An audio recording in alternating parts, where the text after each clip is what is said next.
The Bicol Regional Weekly Digest is a tabloid which journals the events in Bicol that happen in a week.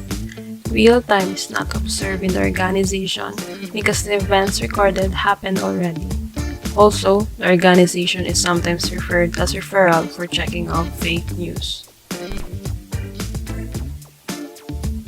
It started when the publisher of Bicol Chronicle, Antonio Gonzalez, died.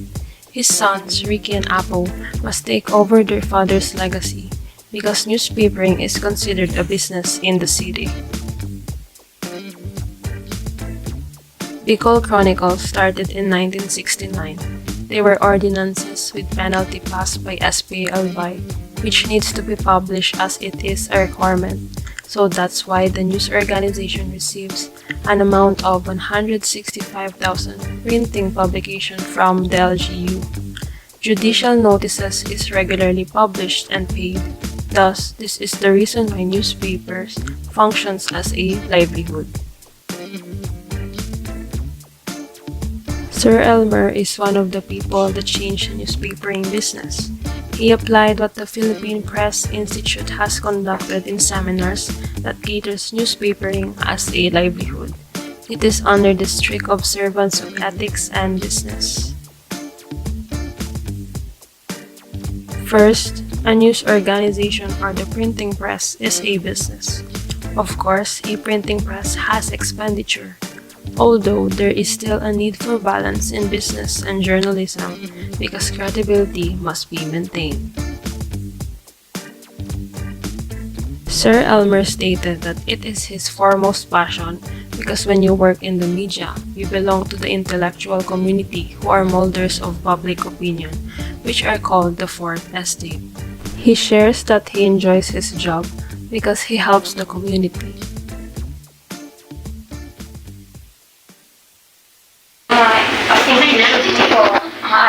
Inulit lang nila kung ano yung nasa balita. Kaya naman, media. So, may mga yes, there are several factors that really create a big difference between the blog items and journalism.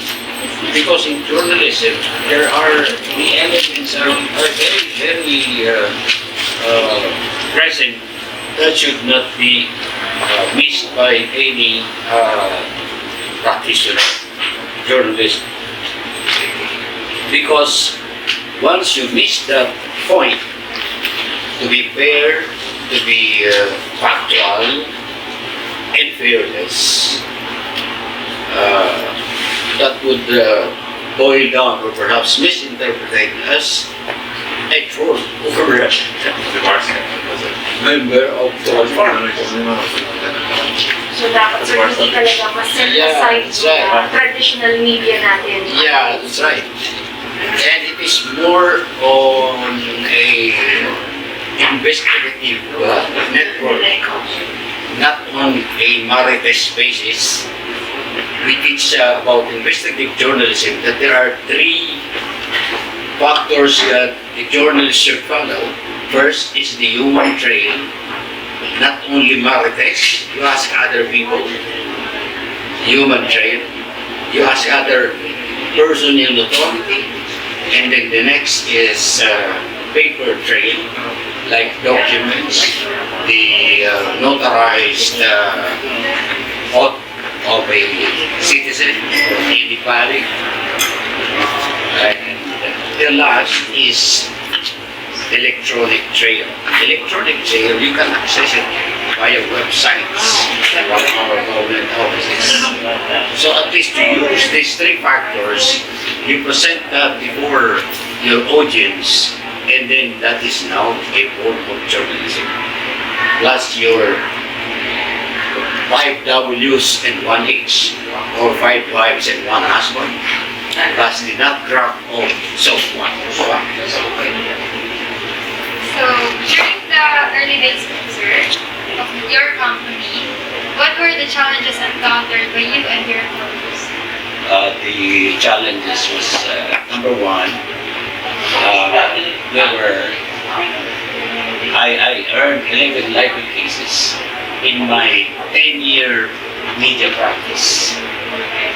So at least I earn one libel case every year. I have the biggest libel case here in the province of Albay. My case was filed in Camarines and one case was filed in Masbate, and about 10 cases filed in Legazpi. But these were all dismissed because there was no element of malice. Answer. Next question. Sir, without the presence of social media po, what were the rules of engagement? The rules of engagement, number one, you should be courteous to your reviewer, number one. You should introduce yourself that you are a journalist. And then you ask, do you want to put this on the record or off the record? You observe some ethics in engaging with government official or a private individual, most likely, because now we have the protection of private privacy, protection of privacy. To observe all these things. And then you have to ask the most difficult question to a government official or employee for your story that needs to be articulated before the public. You ask the hardest question, that is your answer. If you miss that, you may be asking only when did you arrive, and then your next question, when are you leaving? Well, that should not be part of your story. So, how did a journalist before search for stories and significant events? Paano po yung process? How significant events? I would describe it. There is a hard story. Number two, there is a soft story. Number three, there is a smooth story. Hard stories, example, number one is volcanic eruption, volcano, exodus or evacuation, disasters.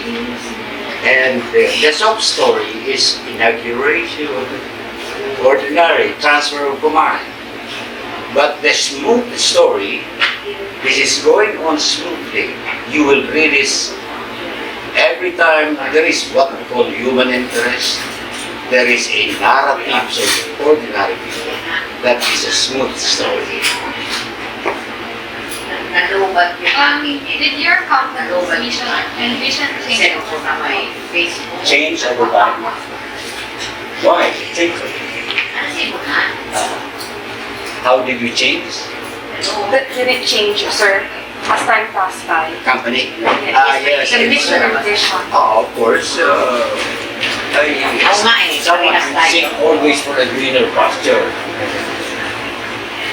Siyempre, start ako as reporter, reporter ko ng PWCR, hanggang sa naging chief announcer ko, naging production manager. And then, I learned later na pwede pala na akong sulat. Ang local tabloid dito, the father of Ricky Gonzalez, who is the founder of the oldest newspaper, People Chronicle, convinced me, sabi ko, sir, ka. And then I realized na pwede pala. And then, nagkaroon ako ngayon ng parang diversification of my job. Pwede ako mag-announce, pwede ako magsulat na binabayaran namin. The more the merrier. And my last one is naging stringer ko ng American Worldwide, yung Associated Press, since 1984 until now. When I write a story about Mayong Volcano, they will pay me dollars. Just imagine, one picture for Mayong Volcano exploding worth $100 5 years ago. Sir, for your next question po, what tips can you give to an amateur news writer? Amateur? That's right. Amateurs should learn from your peers also. You cannot learn everything from the school. You can even learn something from the streets. And from our barangay folks. Sometimes what we are writing, ang sinusulat pala natin ay hindi nila gusto. Sabi nila, puro lang sinabi ni Duterte, sinabi ni Duterte. Yung ibig namin sabihin ay hindi naman nakapakinggan. Yung tao ngayon at ang journalist kailangan magkaroon ng ugnayan. Kaya media na tayo. Hindi lang ang impormasyon ay galing sa taas, pababa, kundi galing din from grassroots to the national government. Yun ang Sir, another question daw po. Sir, for someone like me who has zero experience in news writing, feature writing, opinion, and commentary, and all sorts of stuff, can you describe to me what does an editor do? For no experience, the editor will guide you. First, will assign you as to what kind of story you're going to be assigned. For hard stories, that's very easy. It is filling the blanks. Parang ganun lang, no? Kung nagkaroon ng sunog, ito nangyari, madali na yun. That is more easy to write. Parang filling the blanks na lang siya sa hard stories. Pero sa mga ordinary stories, ordinary, soft stories, ganun din. Pero ang importante dito, yung sabi kong smooth stories. Ang smooth stories, you will go directly to the people. And narratives from this, let's say, a simple man in the street or a aging septuagenarian woman staying there for how many years in barangays, and she will talk about what happened to their barangays during urbanization of Legazpi. Napunta kaya ako ng ang Lapu-Lapu, nakita ko wala na yung mga tulay-tulay. Ayun, nagkikwento niya na ang urbanization ng Legazpi, nakita niya wala nang mga bata na naliligo doon. Dati naliligo sila. Now this is a story which is something I call it a smooth story. Kasi may nagbibigay ka na ng picture, nabibigyan mo pa siya ng pagkakataon na pwede ka lang makipag-usap directly sa mga journalist at mga ordinary people na isusulat pala. Pag nakita na, na-Charlie ito. Ganon. This will also empower them at the same time while nasa barangay sila na may pala, may importante ang media. Pero ngayon nakikita nila hindi importante ang media kasi sumabay na yung mga fake news. Na-overwhelm ngayon ng fake news ang mga journalists. Mga issues po ng The Weekly Digest, since the first issue, naka-archive po ba yung mga na-publish yung mga from the first issue down to the very recent? Yes, that's correct. We have got our own library and we also furnish the National Library sa Manila and the Provincial Library. Yung mga old copies na po ba yun, sir? You consider that a reference Yes. for future stories? Kumbaga sa record po, ano, sir? Ay napaka-importante. Regalo kasi yan sa amin na i-provide ang 1-year duration ng weekly newspaper. Every year, it should be provide. Kaya naka-hardcover siya. You and your company transition from the traditional process to the digital way of writing news and stories. Hirapon talaga kami. Sa totoo lang. Kasi ang gamit namin noon, underwood typewriter. Ngayon, buwan na.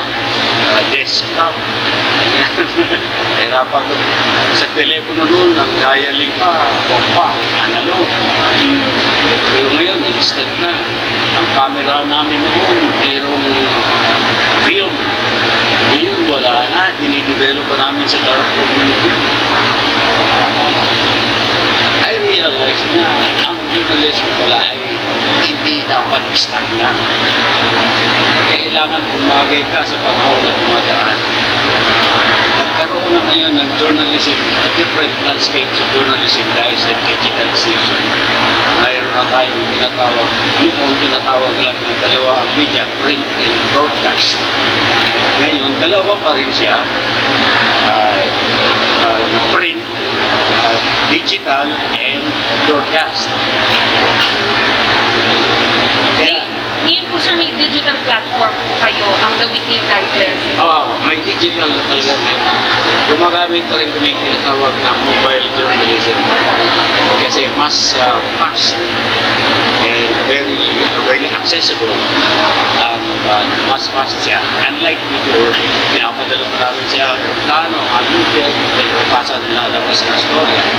Ngayon, instant. What is happening right now? Right time, nothing. So, yan ang kaibahan. So, we have to adjust that dahil kami old school kami. Sir, last question but not the least. How do you combat fake news? How do you combat it? The Weekly Digest as a whole, your company, and you as an individual, you as a journalist, how do you combat fake news? Yung weekly, local weekly, ilinabas lang namin talaga yung talagang factual news. Hindi na lumalaban siya sa fake news. Kasi weekly lang naman siya lumalabas. Nakatalo na doon sa ngayon, bagong istorya. Kasi at sa amin parang more on documentation of what happened in the weekly. Ayun, lumabas. Pero sa amin, individually, gumagawa kami ng paraan. Ang gawa namin, bottom line, i-train natin ang mga netizen. Sila yung powerful nila ang netizen. Kaya ano na yung matatanda. Kaya ganun. Education. Transfer namin ang alam namin skills. Kaya what we learn from the past and we learn from you what you are learning now. So we can combine the talent of the young and the foolishness of the old. Thank you, sir. Sir Elmer James Abandol of the Weekly Digest. Ayan, editorial consultant and ating PIO po, sir, no? PIO dito sa buong lalawigan ng Albay. Ayan. Maraming salamat. Thank you.